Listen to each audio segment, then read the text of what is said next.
Ya. Entonces, hoy día, chicos, vamos a avanzar la parte de los cocos gram positivos, específicamente la familia Micrococaceae, ¿ya? La familia Micrococaceae, vamos a hablar de sus generalidades, tienen la morfología de cocos, y como ustedes ya saben, los cocos son de forma redondeada, y esta familia Micrococaceae se agrupa en racimos de uvas, dicen algunos libros, en forma de racimos, como vemos acá en la figura. La tinción de gram son gram positivos, es decir, que se tiñen de color azul-violeta. Y en cuanto a sus requerimientos de oxígeno, algunos son aerobios, es decir, crecen en presencia de oxígeno, y otros son anaerobios facultativos, que pueden crecer en ausencia de oxígeno. Algunos de estas especies producen un pigmento de color blanco y otros producen un pigmento amarillo, tal es el caso del Staphylococcus aureus. El Staphylococcus aureus produce un pigmento amarillo, de ahí de oro, de ahí viene su nombre de aureus. Todos producen una enzima llamada catalasa, por eso se diferencian de los estreptococos, porque los estreptococos no producen la enzima catalasa. Y esa es una prueba que nos permite en el laboratorio diferenciar entre estos dos géneros, que son la familia Micrococaceae y la familia Streptococaceae. Son llamados cocos piógenos. ¿Por qué? Porque la mayoría de estos produce infecciones en la piel, o sea, infecciones purulentas, con secreciones purulentas, ¿ya? Esa es la morfología. Si nosotros vemos una tinción de gram, son cocos gram positivos. Hay varios géneros, dentro de los cuales tenemos al más importante, es el género Staphylococcus, luego tenemos al género Micrococcus propiamente dicho, el Planococcus y el Stomacoccus. Cada uno de estos géneros tiene diversas especies. Existen por lo menos 33 especies, de las cuales 17 producen infecciones, se encuentran ya sea en forma de la flora normal o produciendo infecciones como patógenos en humanos. Pero como les decía, todos producen la enzima catalasa. O sea, son todos catalasa positiva. Algunas son catalasa positiva débil. Eso lo vamos a ver en la práctica. Nos vamos a dedicar a describir más específicamente o más ampliamente al género Staphylococcus, que como vemos aquí en la figura son cocos gram positivos, y fíjense su morfología de agrupación. En forma de racimo, viene del griego staphyle, que quiere decir racimo. ¿Cuál es el objetivo general de la clase? Primero, describir las características generales del género más importante de la familia Micrococaceae, que es el género Staphylococcus, y las especies más importantes, ¿no? Identificar las características morfológicas, es decir, si son cocos, fisiológicas, sus requerimientos para que ellos puedan vivir, sus requerimientos bioquímicos, o sea, cuáles son las pruebas bioquímicas que permiten su identificación, así como los cuadros clínicos que producen, es decir, las enfermedades. Describir los métodos microbiológicos de diagnóstico que se utilizan, es decir, vamos a ver que se diferencian por la tinción de Gram y las pruebas en el laboratorio que utilizamos para identificar a cada una de estas especies. Es decir, la catalasa, que ya hemos dicho, la coagulasa, el manitol, la DNasa, ¿no? Y distinguir los aspectos epidemiológicos de las infecciones que producen, es decir, vamos a ver las infecciones más importantes en las cuales están involucradas estas bacterias del género Staphylococcus. Bueno, empezamos con la introducción. Como les decía, estamos dentro de los cocos gram positivos y dentro del género, dentro de la familia Micrococaceae tenemos al género Staphylococcus. La próxima clase vemos el género Streptococcus, la otra vemos el género, los cocos gram negativos, donde está el género Neisseria.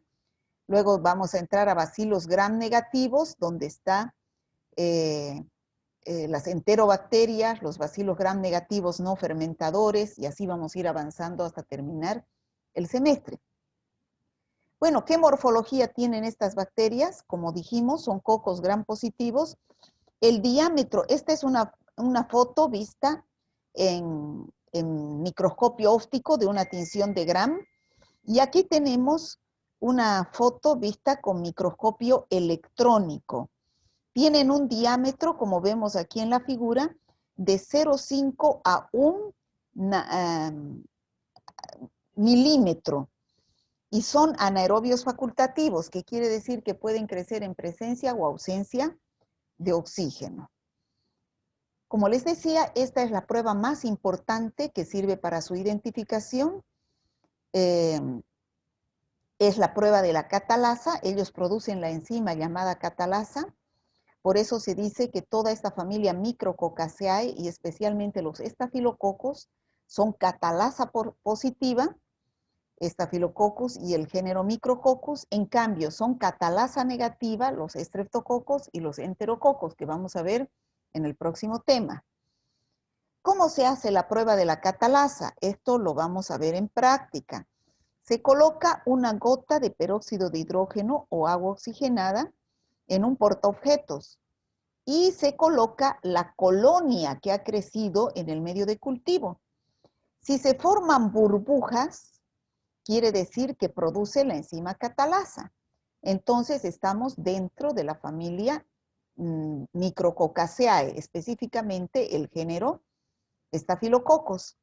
Si no se producen esas burbujas, estamos dentro de la familia Streptococcaceae y el género Streptococcus y el género Enterococcus. Bueno, en cuanto a la taxonomía, ya hemos dicho que la familia es Micrococaceae, los géneros Micrococcus, Staphylococcus, entre los más importantes. También hay Planococcus, y las especies del género Staphylococcus, que es el que vamos a ver con amplitud, es el Staphylococcus aureus, Staphylococcus epidermidis, Staphylococcus saprophyticus. No son los únicos. Hay muchas más especies, como por ejemplo Staphylococcus icus, Staphylococcus, diversos Staphylococcus coagulasa negativos, pero estos tres son los más importantes. Se dice que las especies en la actualidad son 35 especies, de las cuales yo solamente les he nombrado 3, y 16 subespecies, muchas de las cuales se encuentran en el ser humano. Pero como dijimos anteriormente, solo vamos a ver aureus, epidermidis, saprophyticus, y aquí tenemos también el lugdunensis, ¿ya? El origen histórico de cada uno de estos microorganismos. El género Staphylococcus, como les decía, viene del griego staphyle, que quiere decir racimo de uvas. Viene de coccus, que quiere decir grano o baya, grano en forma de uva. El Staphylococcus aureus, como también les dije anteriormente, viene de oro. Aureus viene de oro, que quiere decir dorado. ¿Por qué? Por la pigmentación amarilla que tienen las colonias al crecer en el agar sangre. El Staphylococcus epidermidis viene de epidermis, porque es la flora normal más importante de la piel. Y el Staphylococcus lugdunensis viene de lugdunum, que es una denominación latina que viene de Lyon, que es una ciudad en Francia donde el microorganismo se aisló por primera vez. El Staphylococcus saprophyticus viene de latín saprus, que significa pútrido, y phyton de planta, o sea, es un saprófito que se desarrolla en los tejidos muertos de las plantas. Y también se encuentra en el ser humano. Bueno, ¿cuál es la clasificación que tenemos de los estafilococos?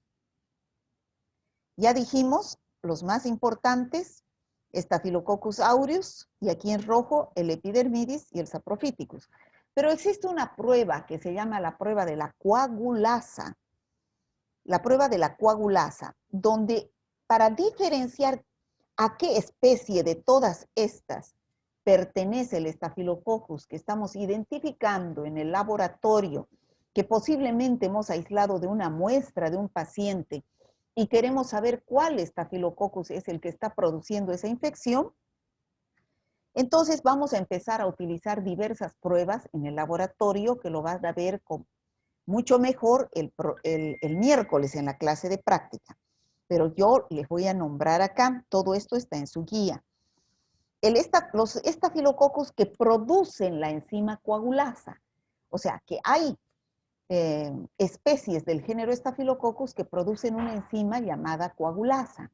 Esa enzima llamada coagulasa es capaz de coagular el plasma. Por eso es que en el laboratorio vamos a utilizar plasma y si la bacteria produce, la especie que estamos identificando produce la enzima coagulasa, se va a coagular, se va a formar un coágulo. Y entonces quiere decir que son coagulasa positivos. Ahí está el Staphylococcus aureus, el intermedius y el icus. En cambio, aquí vemos en los tubitos, acá a la derecha, aquí arriba, vemos que en el tubito de la izquierda hay un coágulo, ese es catalasa positivo. Entonces, los que producen esa enzima catalasa, ya hemos dicho, es aureus, intermedius y icus. En cambio, hay otros estafilococcus que no producen esa enzima catalasa, o coagulasa, perdón. Coagulasa. Entonces queda el plasma de la sangre, porque eso es lo que se utiliza para identificarlos, sin formarse el coágulo. A todos estos que no producen la enzima coagulasa se llaman Staphylococcus coagulasa negativos. Aquí están entre los más importantes el Staphylococcus saprophyticus, el epidermidis, el simulans, el hominis, el hemolyticus, el cromógenes, dentro de los más importantes.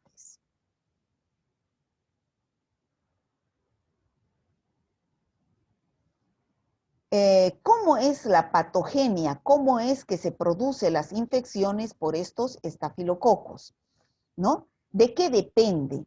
Estas bacterias son patógenas porque tienen unas proteínas en su superficie que intervienen para que la bacteria se adhiera a las células de los tejidos del organismo al cual están infectando. Entonces, al adherirse fuertemente a través de estas proteínas, difícilmente van a ser eliminados por nuestras defensas y van a producir la infección. Y también producen proteínas extracelulares, como también toxinas específicas. Vamos a ver que existen estafilococos que producen diversas toxinas, como enterotoxinas, hemolicinas y también enzimas hidrolíticas, que son las responsables de producir los cuadros patógenos, o sea, las enfermedades de las cuales son responsables estas bacterias. Entonces, debido a que estas bacterias es que producen estas infecciones, tenemos aquí a qué producen infecciones porque producen toxinas de las células llamadas citotoxinas que pueden ser alfa, beta, gamma. Produce una enfermedad llamada el síndrome de la piel escaldada en los bebés, gracias a una toxina llamada toxina exfoliativa. Vamos a ver la foto de las enfermedades que producen, donde está la toxina exfoliativa produciendo ese cuadro de dermatitis en los bebés, llamado síndrome de la piel escaldada en los que usan pañales. El Staphylococcus aureus produce enterotoxinas. ¿Qué quiere decir? Entero quiere decir intestino. O sea, toxinas para el intestino. Por lo tanto, ¿cómo se va a producir el cuadro clínico? Con manifestación de náuseas, vómitos y diarreas. Luego tenemos el otro estafilococo, que es el Staphylococcus aureus, que produce una toxina 1, responsable de otra enfermedad grave que se produce generalmente en las mujeres, llamado el síndrome del shock tóxico. También producen, como dijimos, enzimas. La catalasa, que es la que sirve para diferenciar a dos géneros, estafilococos de streptococos. La coagulasa, que sirve para diferenciar a las especies dentro del género estafilococos. Es decir, si son coagulasa positivos, como el aureus, o coagulasa negativos, como el epidermidis, saprophyticus y los demás. También producen otras enzimas responsables de otros cuadros patógenos como la hialuronidasa, la fibrinolicina, la penicilinasa, que ustedes han debido ver en farmacología, La penicilinasa es una enzima que producen algunas bacterias, entre las cuales están los estafilococos, que destruyen al anillo beta-lactámico. Es decir, si la bacteria que está produciendo la enfermedad produce una penicilinasa, no podemos hacer el tratamiento con un antibiótico beta-lactámico a ese paciente. ¿Por qué? Porque la bacteria va a destruir su anillo beta-lactámico y lo va a inactivar al antibiótico y por lo tanto ese paciente no va a curarse. ¿Dónde se encuentran epidemiológicamente hablando los estafilococos? Todas las personas portan Staphylococcus coagulasa negativo en la piel. Dijimos que el Staphylococcus epidermidis es flora normal de la piel. El Staphylococcus aureus coloniza pliegues cutáneos húmedos, como por ejemplo se encuentra en las fosas nasales, se encuentra en los intertrigos de la ingle, de los codos, ¿no? De las rodillas.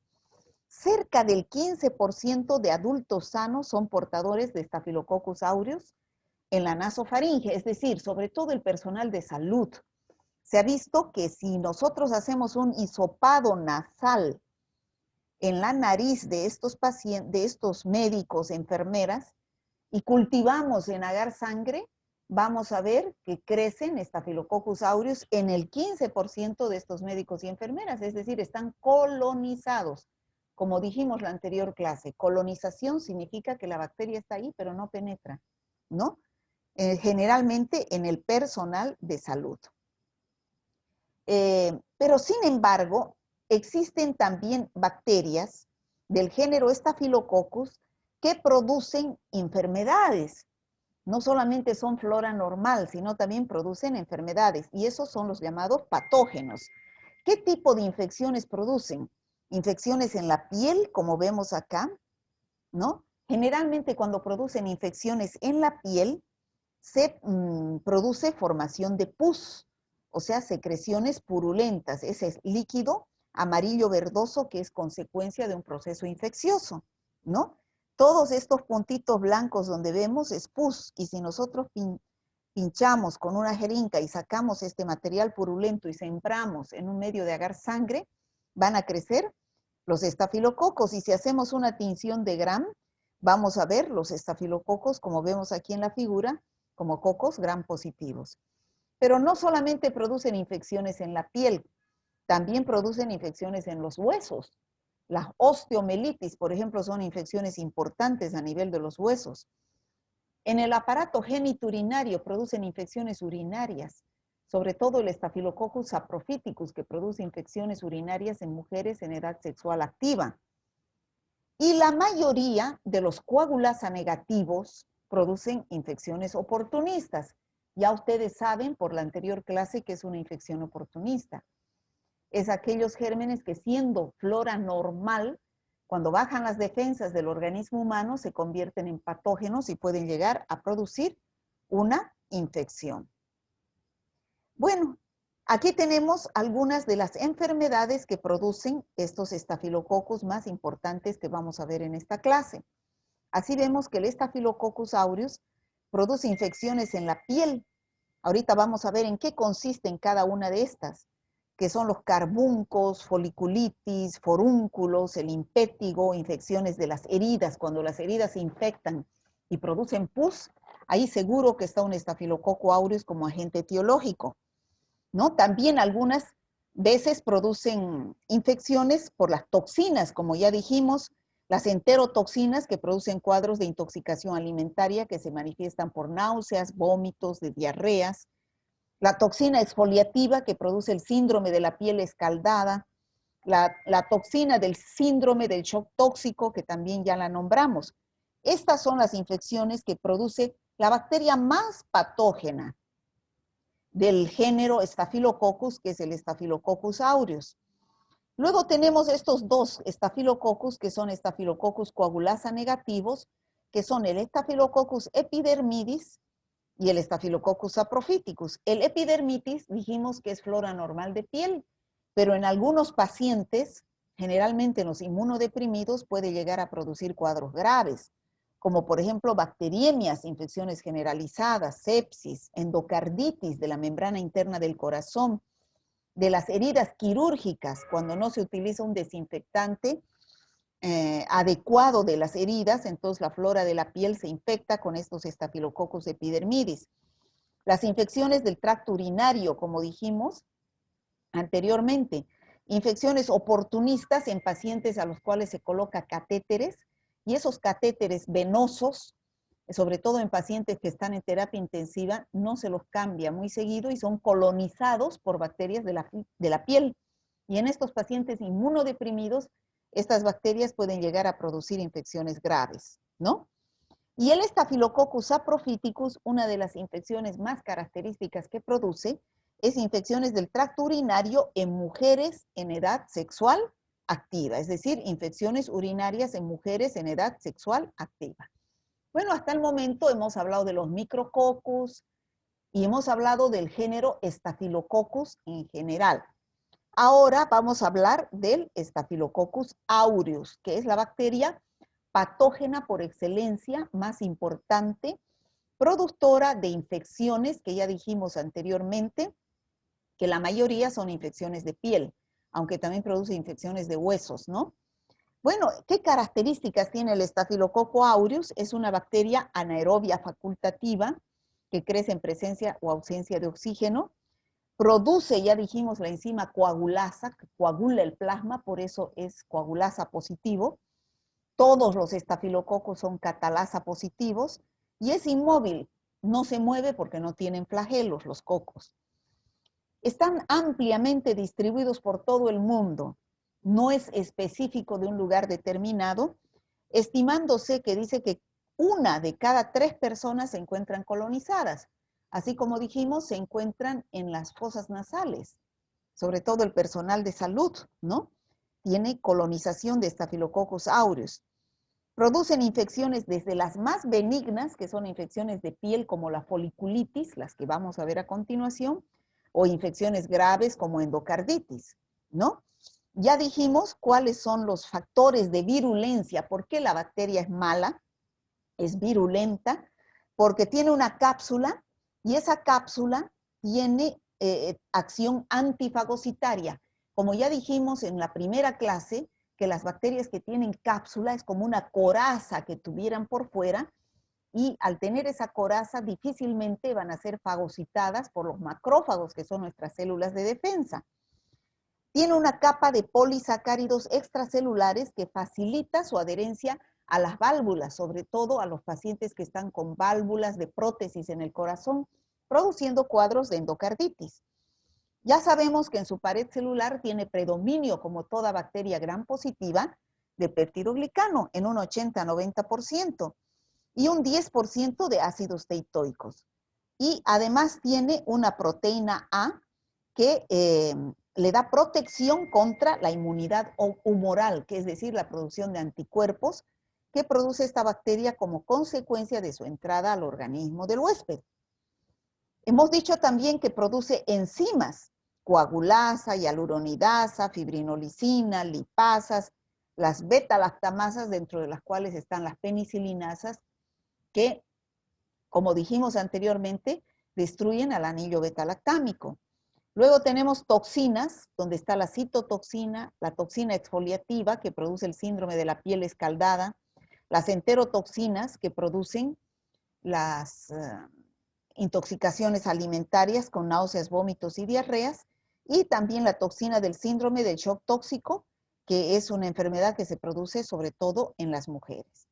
Entonces, todos estos cuadros van a producir todos estos elementos de virulencia de la que tienen los Staphylococcus aureus, van a producir una serie de cuadros desde infecciones graves en el corazón como la endocarditis, desde infecciones en la piel como el síndrome de la piel escaldada, van a producir neumonías, intoxicaciones alimentarias con náuseas, vómitos y diarreas, infecciones por catéteres que van a producir bacteremias y después sepsis, el síndrome del shock tóxico, infecciones cutáneas, osteomelitis, infecciones de los huesos. Aquí a la derecha vemos un cultivo en agar sangre de Staphylococcus. Como ustedes pueden ver, es una bacteria que produce colonias planas, grandes. El aureus produce una pigmentación medio amarillita, aunque este está blanco, y producen beta-hemólisis. Aquí tenemos algunas de las infecciones producidas por las toxinas del Staphylococcus aureus. O sea, no por la misma bacteria, sino por las toxinas que produce. Y aquí tenemos que produce la intoxicación alimentaria.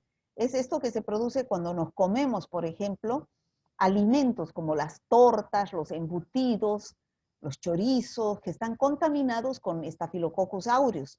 Y esta bacteria produce las enterotoxinas.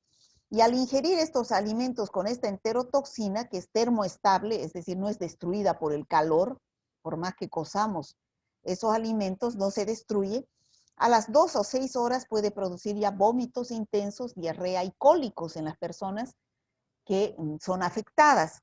Y este cuadro clínico es benigno, dura 24 horas. Entonces, este cuadro de intoxicación alimentaria es debido a una enterotoxina del Staphylococcus aureus. Aquí tenemos el síndrome de la piel escaldada, que como dijimos es producida por la toxina exfoliativa del Staphylococcus aureus. Como vemos aquí en la figura, se produce una descamación diseminada del epitelio en los lactantes, ¿no? Se observan ampollas sin leucocitos ni bacterias, porque el que produce esta infección es la toxina exfoliativa del Staphylococcus aureus. Y aquí tenemos el síndrome del shock tóxico, que es producido también por la toxina del síndrome del shock tóxico, donde se produce una intoxicación multisistémica, es decir, a nivel de todo el organismo, generalizada, donde el paciente va a presentar fiebre, hipotensión, es decir, su presión baja y un exantema, como vemos aquí en la figura. Un exantema es una coloración roja de la piel, máculo eritematoso, de elevada mortalidad si no se realiza un tratamiento a tiempo. Aquí tenemos el síndrome de la piel escaldada, visto con mejor aumento. Fíjense cómo se sale la piel a pedazos del bebé, y esto es debido a la toxina exfoliativa del Staphylococcus aureus. Bueno, también dijimos que esta bacteria produce infecciones que producen pus, es decir, no a través de sus toxinas, sino en forma directa. El Staphylococcus aureus puede ingresar a través de una herida y producir estas infecciones en la piel, como vemos acá en la figura, los forúnculos, llamados también abscesos, y que comúnmente llamamos los puchichis. Entonces, son tumoraciones de pus que pueden ser cerrados, es decir, que no tienen brote hacia afuera, o abiertos, es decir, cuando revientan ya sale el material purulento lleno de estafilococcus. Estos forúnculos son grandes nódulos, como vemos aquí en la figura, rellenos de pus y muy dolorosos, ¿no? Entonces, ¿qué es lo que hay que hacer acá? Hay que drenar este absceso, que significa cortar con un bisturí, sacar todo ese material purulento para que pueda llegar el antibiótico y pueda curar la infección, ya que se dice absceso drenado es absceso curado. La foliculitis también es otra infección cutánea producida por el Staphylococcus aureus, que como vemos aquí en la figura, se produce una infección a nivel del folículo piloso. Entonces, a nivel del folículo piloso, tenemos la formación de pus, ¿no? Como vemos aquí en la figura, si nosotros hacemos una punción y vemos a la tinción de Gram, vamos a observar cocos Gram positivos, y si sembramos en un medio de agar sangre, nos va a crecer a las 24 horas colonias de Staphylococcus aureus, ¿no? En donde nace un vello, nacen estos folículos pilosos. Otra afección que produce a nivel de los niños, sobre todo, que juegan con tierra y que tienen mala higiene y se contamina, es el impétigo, que es como vemos aquí en la figura, es una infección cutánea que produce vesículas, es decir, puntos llenos de pus sobre una base eritematosa, o sea, sobre una piel roja.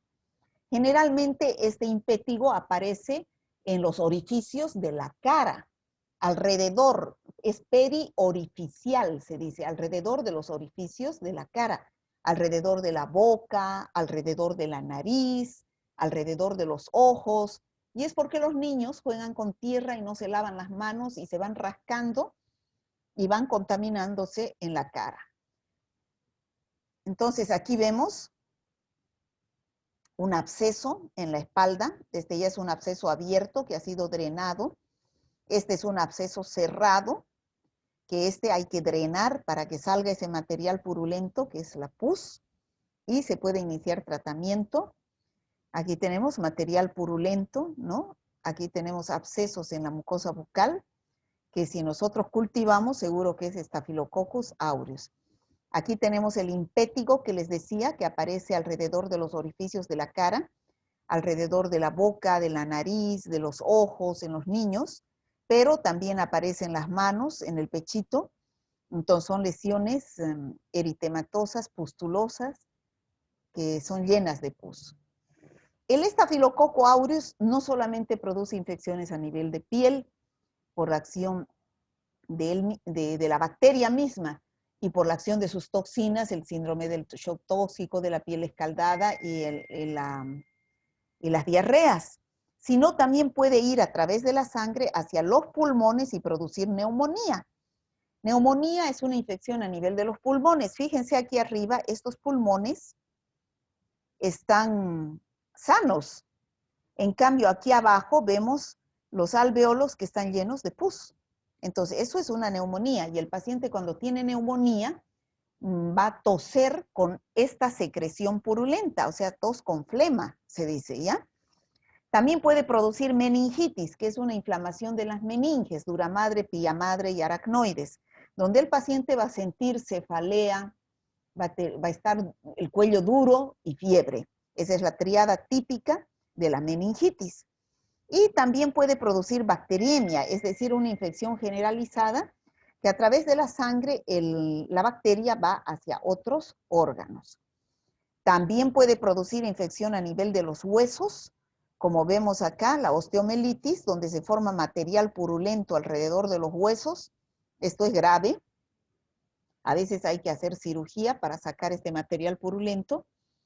Aquí vemos un carbunco estafilocócico, que ya es un absceso más grande, generalmente aparece en el cuello o en la espalda, o la unión de varios abscesos, y también puede producir artritis séptica, es decir, infección a nivel de las articulaciones, donde se forma el material purulento. Entonces, ya hemos visto la especie más importante del género Staphylococcus, que es el Staphylococcus aureus.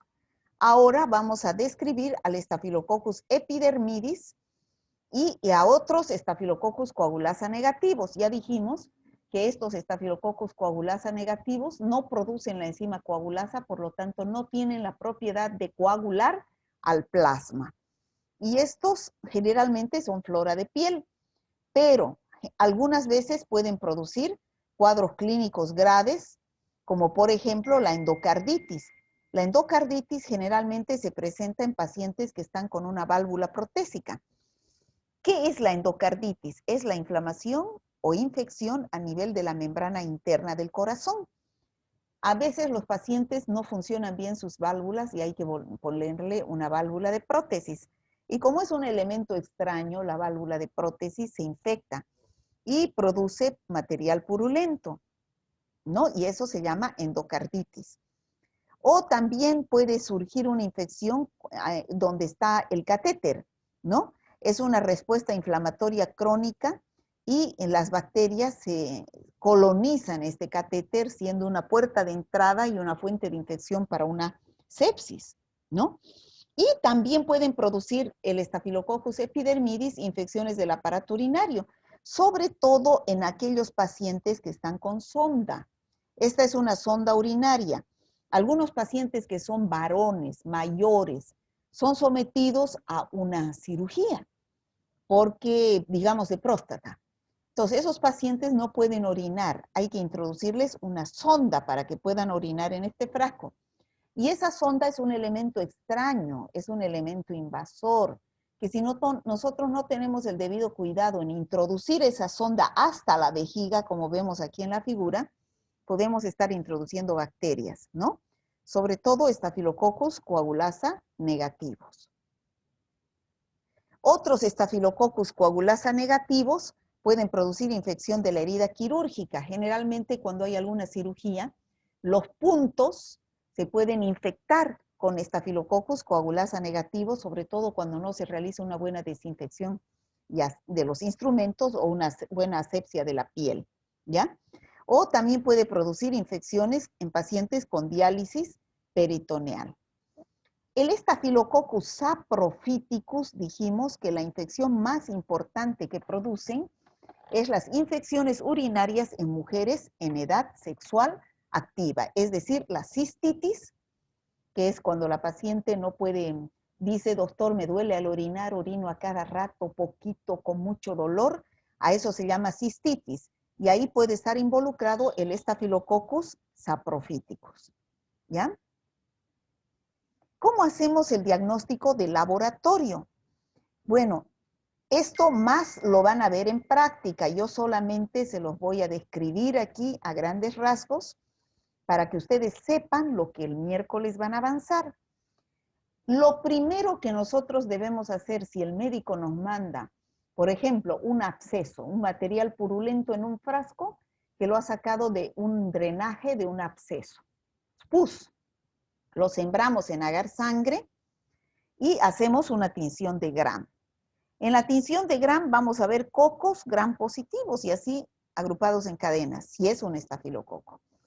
Y lo incubamos el agar sangre 24 horas y vamos a observar estas colonias. Si es un aureus tendrá una pigmentación ligeramente amarillenta y si es epidermidis tendrá, o cualquier otro coagulasa negativo, tendrá una coloración blanca.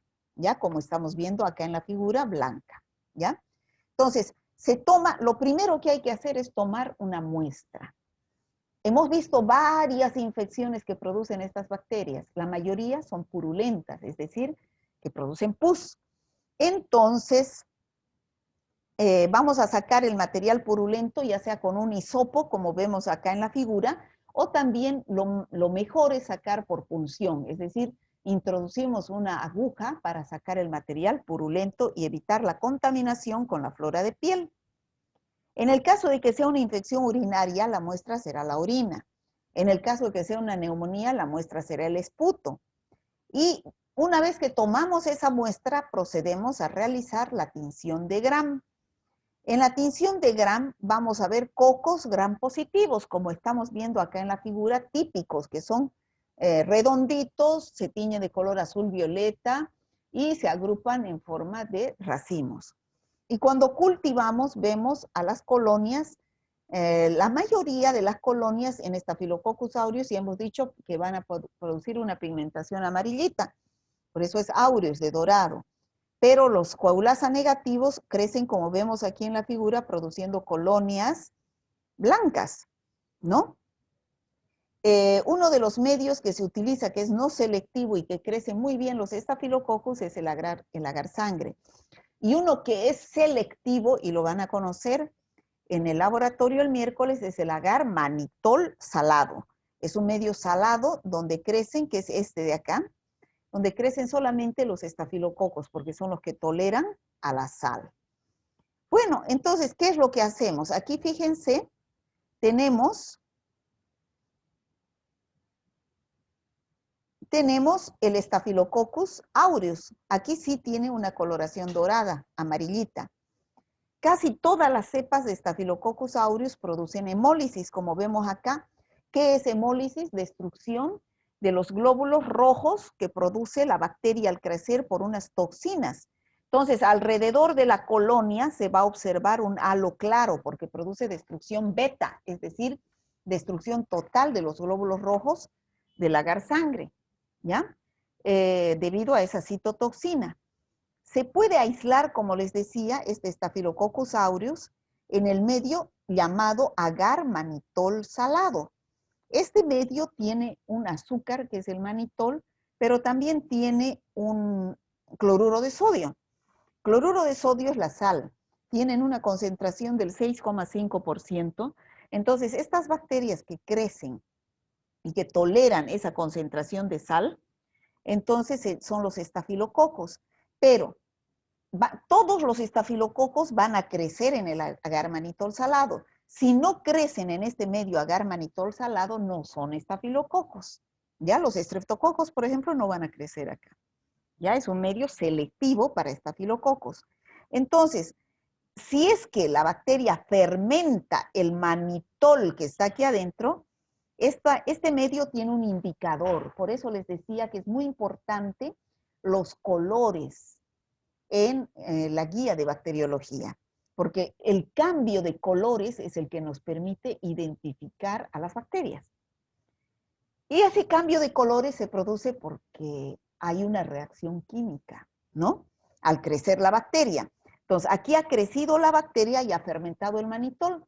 Y ese manitol fermentado es lo que cambia el pH del medio. Y este medio tiene un indicador que es el rojo de fenol. Como ha cambiado el pH, se ha producido un pH ácido por la fermentación del manitol, va a virar a color amarillo. Entonces, si vira a color amarillo, es Staphylococcus aureus. Y si no vira a color amarillo, se mantiene de esta coloración rosada, que es el color original del medio, es un Staphylococcus coagulasa negativo. Puede ser el epidermidis, el saprophyticus o cualquiera de los otros. ¿Ya? Bueno, entonces, esto mejor lo van a ver en la práctica. Las pruebas de identificación que algunas ya hemos hablado. Lo primero que hay que hacer es la tinción de Gram, donde vamos a ver cocos Gram positivos. Algunos estarán solitos, aislados, otros estarán agrupados en cadenas. Lo primero que tenemos que hacer, si vemos cocos Gram positivos, es saber, no sabemos si son estáfilos o si son estreptos. Entonces, ¿qué es lo que tenemos que hacer? La prueba que nos permite identificar el género. Si son catalasa positivos, como vemos aquí a la izquierda, o si son catalasa negativos. Con una gotita de peróxido de hidrógeno, si hay burbujas, son catalasa positivo. Por lo tanto, estamos dentro de la familia de los micrococos, Micrococaceae, específicamente género Staphylococcus, ¿no?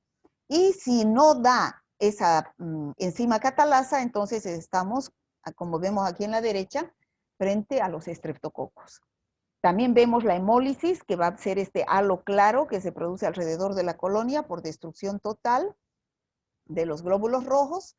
Aquí tenemos la prueba de la catalasa, que es colocar, como dije anteriormente, una gota de peróxido de hidrógeno. Aquí se produce esta reacción química. Este es el peróxido de hidrógeno, H2O2.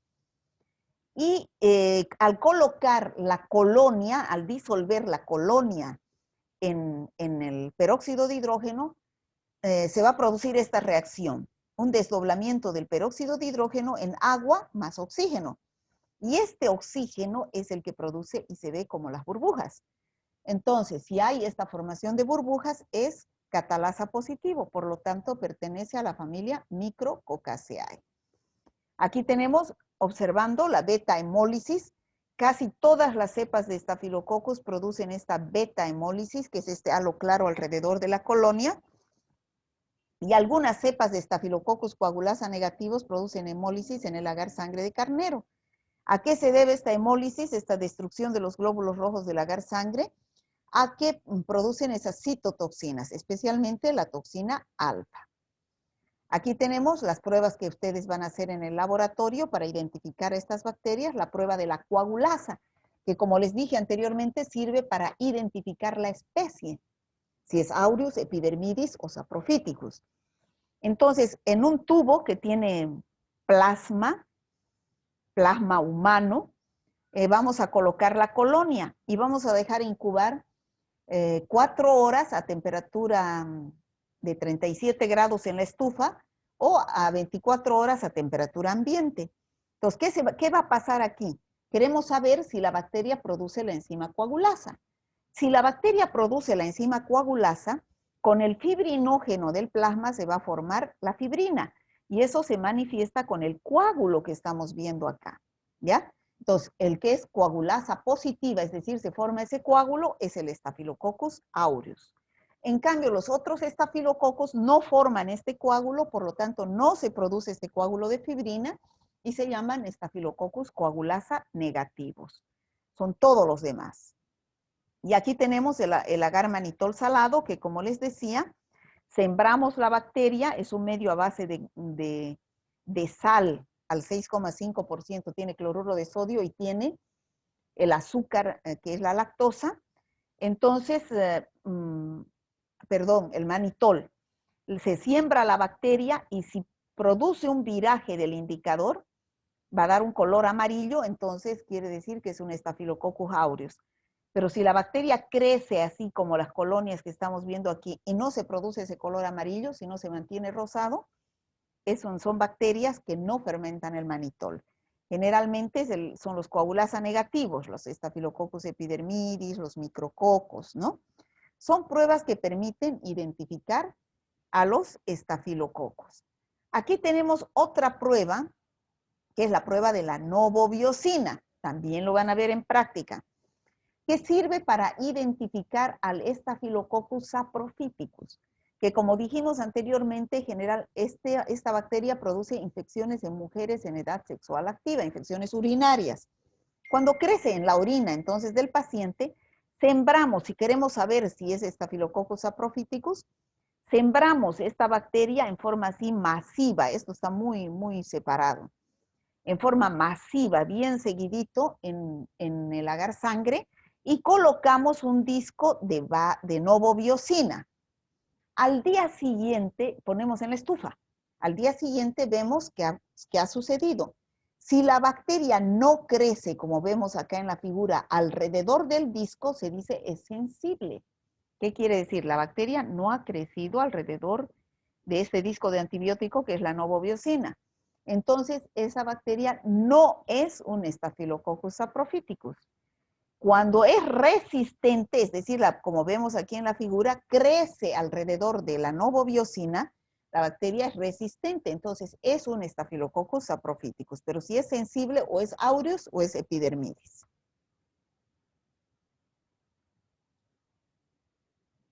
También tenemos otra prueba que nos permite diferenciar, que es la prueba de la DNasa. Todas estas pruebas están bien descritas en su guía. El Staphylococcus aureus, o sea, se siembra aquí las bacterias, que queremos saber qué Staphylococcus es, y lo ponemos en la estufa 24 horas. Al cabo de las 24 vemos las colonias, como vemos acá, y colocamos un reactivo que es el ácido clorhídrico. Si la bacteria produce la enzima DNasa, se va a formar un halo, así como vemos alrededor de la colonia. Y entonces ese halo transparente nos dice que la bacteria produce la enzima DNasa y es DNasa positiva, generalmente los Staphylococcus aureus. Y esta es la tablita que ustedes tienen en su guía, que del resultado de todas estas pruebas que acabo de decirles, vamos a saber qué Staphylococcus es. Los más importantes, aureus, epidermidis y saprophyticus. Todos producen la enzima catalasa, es decir, todos los estafilococos y micrococos en general producen la familia catalasa, producen la enzima catalasa, es decir, van a formar esas burbujas alrededor cuando se haga reaccionar con el peróxido de hidrógeno. Entonces, al dar positiva ya estamos dentro del género Staphylococcus. ¿Qué tenemos que saber? Que hacer seguidamente, saber qué Staphylococcus es, si es aureus, epidermidis o saprophyticus. Y eso lo hago mediante estas pruebas de identificación de especie, que son la coagulasa, la novobiosina, el manitol, y aquí falta la DNasa, ¿ya? Entonces, el aureus es el que da coagulasa positiva y manitol positivo. El disco de la novobiosina es el que permite diferenciar entre el Staphylococcus epidermidis, que da sensible, y el saprophyticus, que da resistente, es decir, crece alrededor del disco de la bacitracina, de la novobiosina, perdón.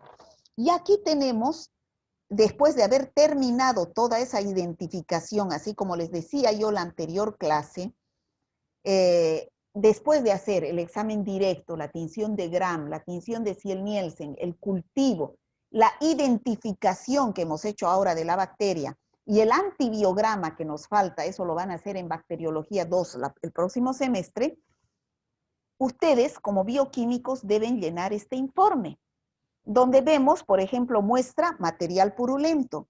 El examen solicitado es el cultivo. Vemos un examen directo. Ya hemos dicho que mientras más leucocitos veamos, es más indicio de una infección. Leucocitos 20 a 30, células epiteliales escasas, no se observan eritrocitos. La tinción de Gram, regular cantidad de cocos Gram positivos. Y el germen aislado lo hemos identificado porque todas esas pruebas, la catalasa da positiva, la coagulasa da positiva, la DNasa da positiva, el manitola da positivo y me ha dado la novobiosina, me ha dado sensible, entonces es un Staphylococcus aureus.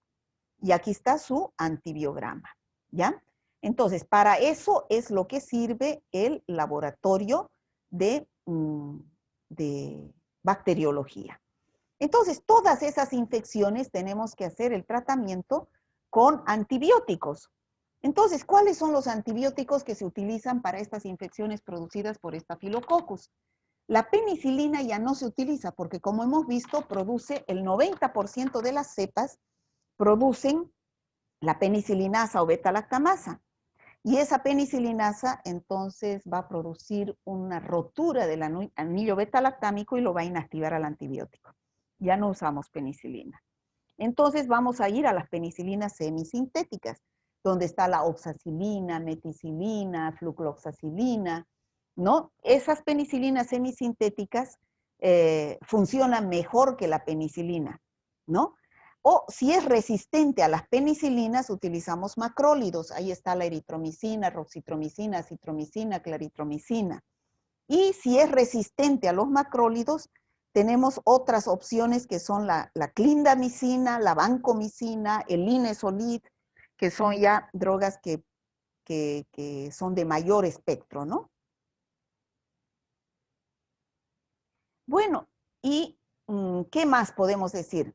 Estos estafilococcus, hemos dicho que casi el 90% de las cepas son resistentes a las penicilinas por la producción de la beta-lactamasa. 30 a 50% ya hay resistencia a las penicilinas semisintéticas por la producción de las enzimas PBP, ¿no? Que actúan sobre la pared celular.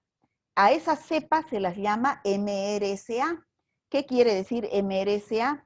Que son resistentes a las penicilinas semisintéticas y a todos los betalactámicos. La S es Staphylococcus, la A aureus, resistente a la meticilina. ¿Qué quiere decir? Que si nosotros vemos un Staphylococcus que es resistente a la meticilina u oxacilina, no podemos utilizar ningún antibiótico beta-lactámico porque esta bacteria es resistente. Bueno, entonces, ¿qué nos queda? ¿Qué otra opción nos queda para tratar las infecciones donde hay los MRSA, las cepas MRSA que son resistentes a las penicilinas y a los betalactámicos? Entonces, nos queda solamente la vancomicina. Pero la vancomicina tiene el riesgo de que es muy tóxica, ¿no? A nivel renal. Es mejor no utilizar la vancomicina. Bueno, ¿cómo prevenimos estas infecciones? El foco de la infección, por ejemplo, en el caso de un absceso. ¿Qué hacemos en el caso de un absceso? Ya hemos dicho, absceso drenado es absceso curado.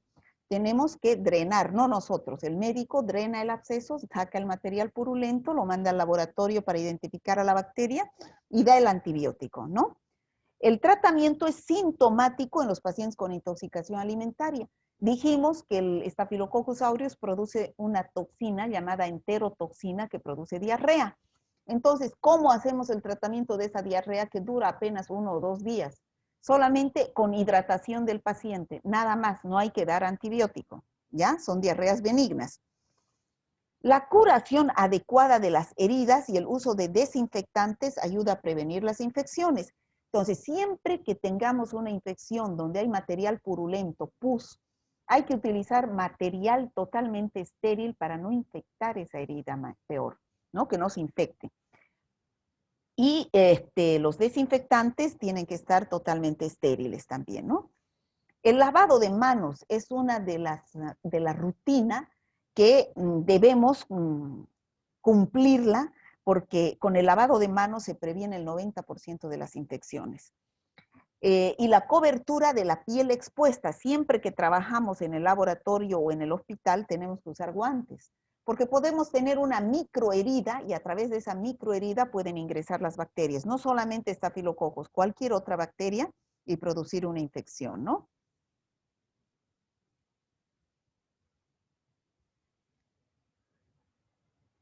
Conclusiones, entonces, ya estamos terminando. Los estafilococos producen infecciones por multiplicación, tanto a nivel local como sistémica. Hemos visto que producen infecciones de piel, como los abscesos, forúnculos, foliculitis, como también infecciones generalizadas, como por ejemplo las endocarditis, osteomelitis, son infecciones graves, ¿no? Generalizadas, ¿no? O sea, los estafilococos producen todo tipo de infecciones, son muy comunes en el laboratorio. Eh, Otros se multiplican en un sitio localizado. Aquí vemos esta, ¿qué se llama esta infección? Se llama impétigo, ¿no? Debido a toxinas o enzimas estafilocócicas. Y son cepas que son resistentes a los antibióticos, sobre todo aquellas que se encuentran en los hospitales produciendo infecciones intrahospitalarias, ¿no? Hay que hacer muy buen uso de los antibióticos para evitar la resistencia a los antibióticos. Bueno, chicos, con esto hemos terminado este tema.